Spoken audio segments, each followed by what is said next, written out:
Okay, we're into the advisor section and we're doing cash flow. And I'm joined again by Dale. Dale, really, thank you very much again for joining us. Thanks for having me. Now, as you noticed last week, I said that Dale brings the sunshine, and we've got another beautiful day. So, mate, you might almost be becoming permanent. No, it's good to be out in the sunshine in Melbourne. I much prefer the sun rather than the wind. No, exactly right.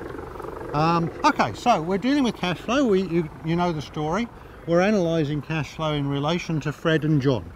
So let's have a quick look at Fred. Yep. What sort of issues, if you had a client like Fred, might you want to be dealing with? Well, obviously it would be good to have a client that's saving that amount of money, but the big issue would be where's it actually going? Yep. He's probably used it to maybe pay off his debt, which is a good start, but then what that happens after that is where's the money going to go from there? We've talked about him potentially starting a family. Does he need that money for that going forward, or potential house upgrade if that occurs as well? Yeah. Okay.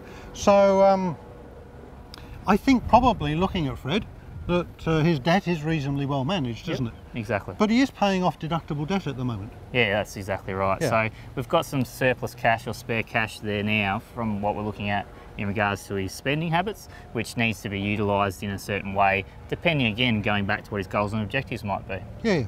And we identified in his goals and objectives that he might want to develop the business, a business plan, and the business plan might need money. And that might actually be a place where he can use some of his excess income if he wants to develop that business. Yep, exactly right. So that's a good starting point because he's not obviously wasting it on everyday spending, and it might be going back into the business, which hopefully then long term he can generate some more income from. Yeah, that's right. Okay, so Fred was reasonably easy because he's actually in control. Yeah, exactly right. What if you had a client like John, what sort of conversation would you be having with him? Well, with John, the first issue is, well, what are you spending your money on? So the dreaded word I've known has been mentioned previously is the budget. Well, we spent a bit of time on the budget, really, already, so that's cool. Yeah, exactly. So drilling that down into those areas that we have been previously mentioned. So the obviously regular expenses, which is the red, which is your loan repayments and things like that, and they have to be paid. The manageable ones, which could obviously be altered a little bit, which might be your electricity bills, your utilities, your car insurance, which might have some better options out there. And the green ones, which is, as we've probably just call it, the mayhem area, which is utilising for lifestyle expenses. So obviously going out, takeaway food, eating out. And John's cornered the market on those expenses? Well, in particular with his lifestyle, he definitely has. We often find when doing budgets for people that the green section is about 10 or 20% of their income.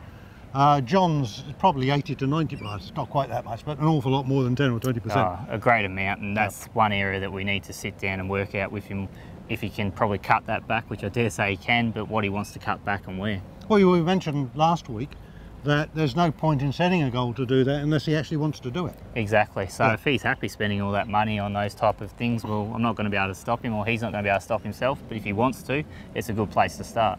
Okay, let's assume he does. Yep.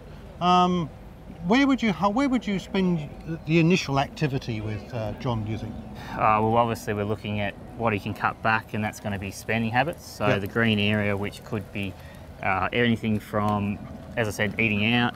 Taxi rides are one that really do cost a bit, and then we can look at probably his debt situation in regards to the car. That's costing him a great amount of money. So he's paying 6,600 on the car? Yeah. So only 1,000 of which is deductible? Exactly. So expensive car obviously leads to expensive repayments, which if it becomes due, he might be able to look at renegotiating that to a shorter amount or a smaller amount, but he also might not need that type of car anymore as well. Well, look, even if he was to just renegotiate the lease at the end of the lease rather than trade it in, he's got a car that he's paid $350,000 for. He's been renegotiating the lease on about $220,000. Yeah. And that's far more affordable, isn't it? Exactly, and you can see that what that would impact on his bottom line in regards to getting him back into obviously a surplus, hopefully eventually. Yeah. But that's obviously a little bit off, but it's a good starting point. Okay. So the areas of exuberant or extravagant expenses is probably where you'd work with John. Oh, definitely, because as you mentioned, it could be 5–10%, but for John, it's a lot more, and that's really what we need to start cutting down.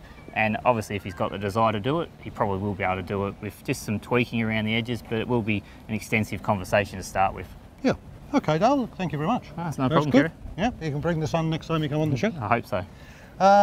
Okay, so what we managed to do is we managed to have a look at Fred and John and have a look at how an advisor or how you might deal with these cash flow items if they were yours. So this show, we spend a little bit of time using a computer program and showing you how to isolate red, orange and green, and having done that, how you work to bring a budget back into balance.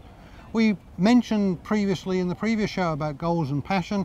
Hey, there's no point in doing it unless you want to. If someone's tapping you on your shoulder and saying, hey mate, this is something you got to do, it's not going to happen, right? So you have to have a desire to bring your budget under control. In fairness, most people do. I've mentioned many times that it's not mayhem. That's a lovely word, but it's not mayhem. It's just that people don't understand what they're doing. They're not in control or understand their affairs well enough to create order around them. So get your expenses down on a sheet of paper. If they're excessive, colour them up. If they're still excessive, deal with the greens, then the orange, then the reds. Although you can't really deal too much with reds. Okay, so thank you very much. We'll see you after the break for the reverse interview.